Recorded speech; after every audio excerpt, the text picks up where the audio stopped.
July 15th dawned as a day that we anticipated to be a great day of celebration. I want to be first. How are you? How you doing? July 15th was an incredible day.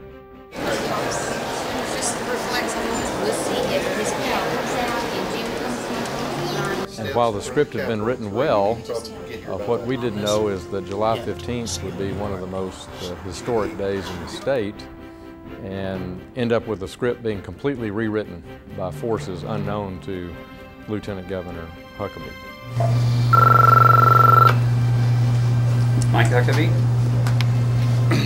We were ready for a big day, obviously, with a new governor being sworn in, and an inauguration that was really in the middle of the summer, which was unheard of. But then to have Governor Tucker call 5 minutes before Governor Huckabee was to go to the House chambers to be sworn in and say, "I've changed my mind, I don't think I'm going to resign after all." Just minutes before 2 o'clock is when you let me know, and I just really do not feel, in all candor, that that's the way this should be handled. But if you're insistent upon it, then we'll have no choice but to notify the Speaker and the President Pro Tem and the people of the state that you've chosen not to step down. I think that at this late moment, with your commitment having never been qualified in any other way, I must tell you, I would strongly disagree with the actions you're taking today, and I just have to tell you in all personal candor that, or be dishonest with myself.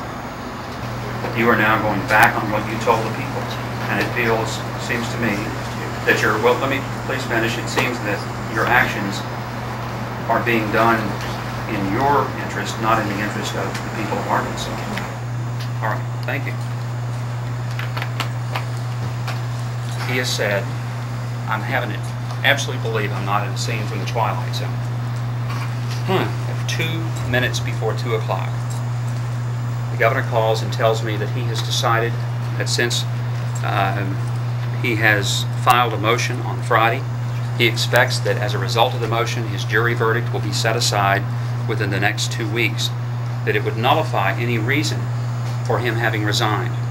And what he wishes to do is simply, and he is planning and has the letter before him, not to resign, but to merely temporarily transfer the responsibilities of the office to me until this can be settled by the courts approximately August the 19th. And about 2 p.m., we received a formal letter delivered in the Lieutenant Governor's office from Governor Tucker that basically said that due to a legal technicality, he had chosen not to resign, and that he was going to simply relinquish his duties as governor to the lieutenant governor. You know, we had a true constitutional crisis there at that point for about 4 hours.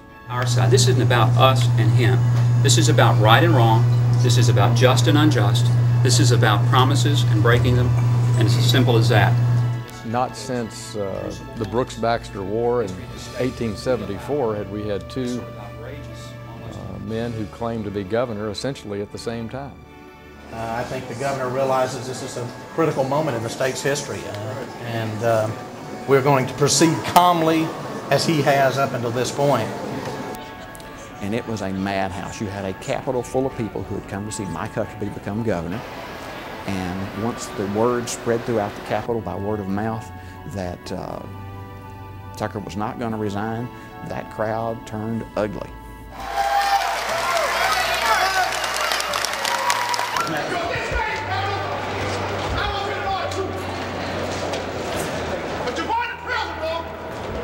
And we need to define the constitutional issue of when a person that's convicted is removed from office. I had no idea what was happening because I was in there and I didn't come into the press conference. So a friend of mine came from the auditor's office and told me what just happened. So the phones just started ringing off the wall, cussing and saying everything under the sky. Today, Governor Tucker more or less went back on a promise that he made to the people of Arkansas and to the state legislature just last week, in fact, that he would resign. It was an interesting day in that we spent months, about a month, a little over a month, preparing for that day. The inevitability of Mike Huckabee becoming governor.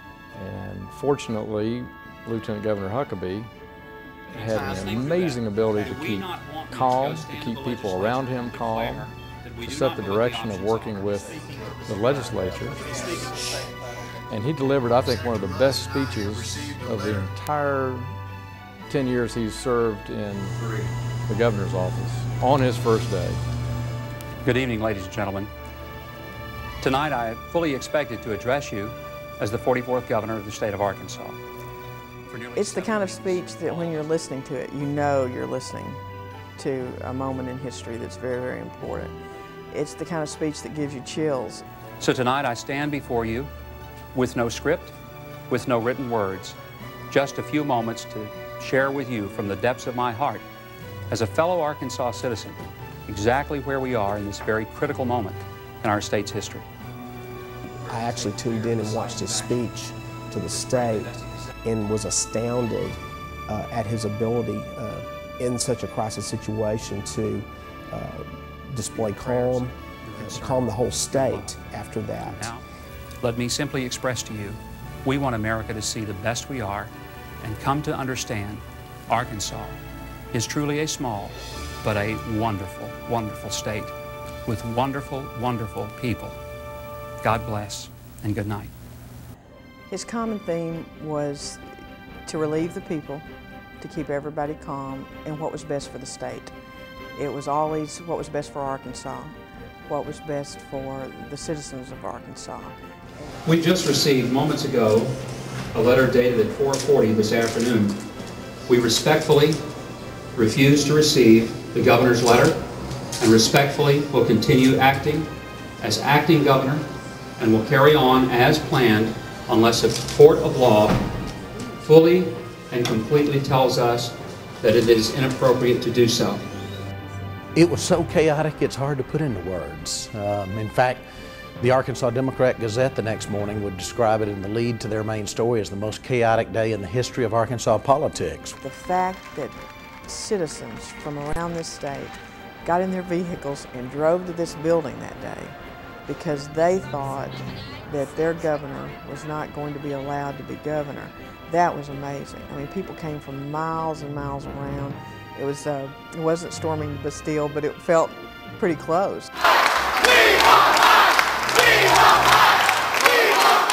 There was such chaos surrounding those circumstances during that time back in 1996, and to be able to actually see someone assume the role of that responsibility with dignity and really peace amidst the storm. I mean, it was truly a remarkable thing to be able to witness that. To see how calm Mike Huckabee was in the midst of this storm. He was the calmest person in the building all day long and had every right to be the most frazzled person in the building. With the council in our office, we fully believe that the governor is not acting in accordance with the Constitution.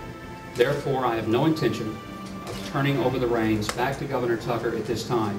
And that is best in a time of crisis. And that particular day, it was just amazing to watch. You would have thought he'd been doing that all of his life. You know, the way he dealt with the legislators, the way he dealt with the lawyers. He's not an attorney, but he had a very firm grasp of the Constitution. And he shines in times of crisis. I think that's when he's at his best. He has an incredible ability to focus, and he did. Well, he's grounded. I mean, and when you have that kind of a grounding that is established in a foundation of faith, I think that is, you know, they always say crises don't actually create your character, it reveals it. So that foundation is built years and years and years in advance and prior to any type of struggle that may arise. We are going to swear the new governor in the House chamber at 6:45 today. I, Mike Huckabee, do solemnly swear that I will support the Constitution of the United States that I will support the Constitution of the United States and the Constitution of the State of Arkansas, and the Constitution of the State of Arkansas, and that I will well and faithfully discharge the duties of the office of Governor of the State of Arkansas, upon which I am now about to enter. So help me God. So help me God.